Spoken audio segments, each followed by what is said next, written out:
So ఆ respect ఉండబట్టే మీ పిల్లలందరూ ఇక నా పిల్లలు అనే ఫీలింగ్ 100%. అట్లా నడుస్తూ ఉండేది. మీకు గుర్తుందో లేదో అసోసియేషన్ ప్రెసిడెంట్గా నిలబడినప్పుడు ఫస్ట్ ఫోన్ చేసి తిట్టింది మీరే నన్ను. నీకు అవసరమా, నీకున్న పనుల్లో ఇది అవసరమా, నీకు ఎందుకు ఇది. దాని తర్వాత మీకు రీజన్ చెప్పిన తర్వాత అయితే వెనకాడకు నువ్వు వెళ్ళి చూసుకోవాలి, కానీ మీ సలహా కావాలంటే అని అడిగాను నేను. బట్ ఆ రోజుకి ఈ రోజుకి ఆ అసోసియేషన్ని నాకు నేను ఆ రోజు కూడా చెప్పాను, నువ్వు అనవసరమైన ప్రామిసులు తర్వాత నువ్వు కంటెస్ట్ చేస్తున్నప్పుడు ప్రామిసులు చేయకు, గిల్డింగ్లు పెట్టుకోకన్నా.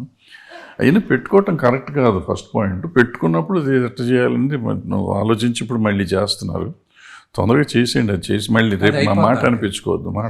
అది పొరపాటున లేదా.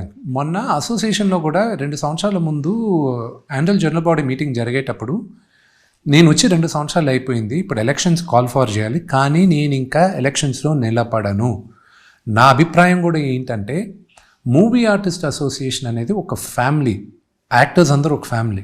ఇక్కడ పెద్ద దిక్కు అన్న వాళ్ళు ఉండి నడపాలి. నెక్స్ట్ నా ఆశ ఏంటో చెప్తాను. యంగర్ జనరేషన్లో ఒక యాక్టర్ ప్రెసిడెంట్గా ఉండాలి, పెద్దవాళ్ళు గైడ్ చేయాలి. మేము తప్పు చేస్తే అలా కాదు ఇలాగా అనేది చెప్పడానికి ఉండాలి. ఎందుకంటే అంకుల్ వెళ్ళంగా ఒక ఫ్యామిలీ ఓనర్షిప్ లేకుండా అయిపోద్ది. ఇప్పుడు బాంబేలో అదే ప్రాబ్లం ఉంది, తమిళనాడులో ఇంకా ప్రాబ్లం లేదు. కన్నడలో ఒక్క మాట చెప్తే ఇండస్ట్రీ అంతా లైన్లో పడుతుంది. మలయాళంలోనూ అలాగే.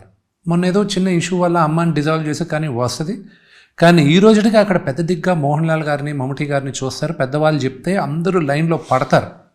కన్నడలో ఫస్ట్, మలయాళంలో సెకండ్, థర్డ్ తమిళనాడు. ఇక్కడ యాక్చువల్గా మనం అందరం ముందుకి వెనక్కి అలా వెళ్తున్నాం. మా జనరేషన్ ఇంకా దగ్గర చేర్చాలనే ఉద్దేశమే ఉంది.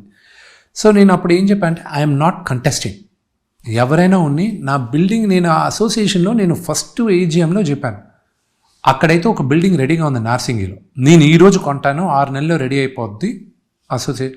లేదా ఇక్కడ ఫిల్మ్ చేంబర్లో ఇది కొల్లగొట్టి వీళ్ళు కడతానంటున్నారు. ఇప్పుడు కూడా ఆ ప్రపోజల్ ఇంకా అలాగే.